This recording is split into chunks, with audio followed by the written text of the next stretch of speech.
सत्यनारायण भगवान की व्रत कथा का दूसरा अध्याय। सूत जी बोले, हे ऋषियों, जिसने पहले समय में इस व्रत को किया था उसका इतिहास कहता हूँ, ध्यान से सुनो। सुंदर काशीपुरी नगरी में एक अत्यंत निर्धन ब्राह्मण रहता था। भूख प्यास से परेशान वह धरती पर घूमता रहता था। ब्राह्मणों से प्रेम करने वाले भगवान ने एक दिन ब्राह्मण का वेश धारण कर उसके पास जाकर पूछा, हे विप्र, नित्य दुखी होकर तुम पृथ्वी पर क्यों घूमते हो? दीन ब्राह्मण बोला, मैं निर्धन ब्राह्मण हूँ, भिक्षा के लिए धरती पर घूमता हूँ। हे भगवान, यदि आप इसका कोई उपाय जानते हो तो बताए। वृद्ध ब्राह्मण कहता है कि सत्यनारायण भगवान मनोवांछित फल देने वाले हैं, इसलिए तुम उनका पूजन करो। इसे करने से मनुष्य सभी दुखों से मुक्त हो जाता है। वृद्ध ब्राह्मण बनकर आए सत्यनारायण भगवान उस निर्धन ब्राह्मण को व्रत का सारा विधान बताकर अंतर्धान हो गए।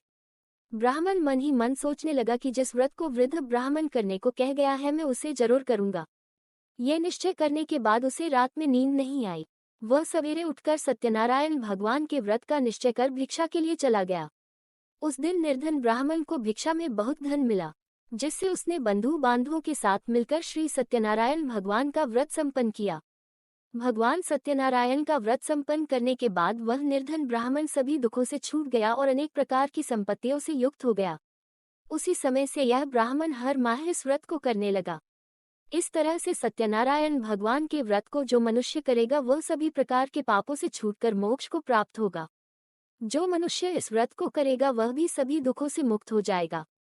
सूची बोले कि इस तरह से नारद जी से नारायण जी का कहा हुआ श्री सत्यनारायण व्रत को मैंने तुमसे कहा। हे विप्रो, मैं अब और क्या कहूँ? ऋषि बोले, हे मुनिव, संसार में उस विप्र से सुनकर और किस किस ने इस व्रत को किया, हम सब इस बात को सुनना चाहते हैं। इसके लिए हमारे मन में श्रद्धा का भाव है।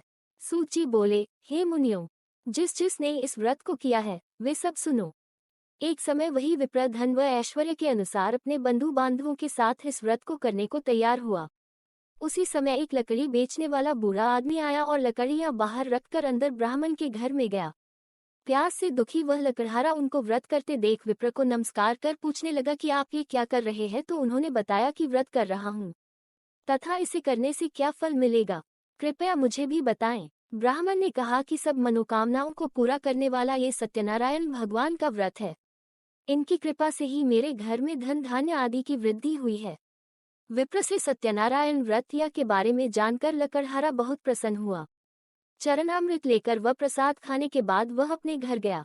लकड़हारे ने अपने मन में संकल्प किया कि आज लकड़ी बेचने से जो धन मिलेगा उसी से श्री सत्यनारायण भगवान का उत्तम व्रत करूंगा। मन में इस विचार को ले बूढ़ा आदमी सिर पर लकड़ियां रख उस नगर में बेचने गया जहां धनी लोग ज्यादा रहते थे। उस नगर में उसे अपनी लकड़ियों का दाम पहले से 4 गुना अधिक मिलता है। बूढ़ा प्रसन्नता के साथ दाम लेकर केले, शक्कर, घी, दूध, दही और गेहूं का आटा ले और सत्यनारायण भगवान के व्रत की अन्य सामग्रियां लेकर अपने घर गया। वहां उसने अपने बंधु बांधवों को बुलाकर विधि विधान से सत्यनारायण भगवान का पूजन और व्रत किया। इस व्रत के प्रभाव से वह बूढ़ा लकड़हारा धन पुत्र आदि से युक्त होकर संसार के समस्त सुख भोग अंत काल में वैकुंठ धाम चला गया। श्री सत्यनारायण व्रत कथा का दूसरा अध्याय संपूर्ण। बोलिए श्री सत्यनारायण भगवान की जय।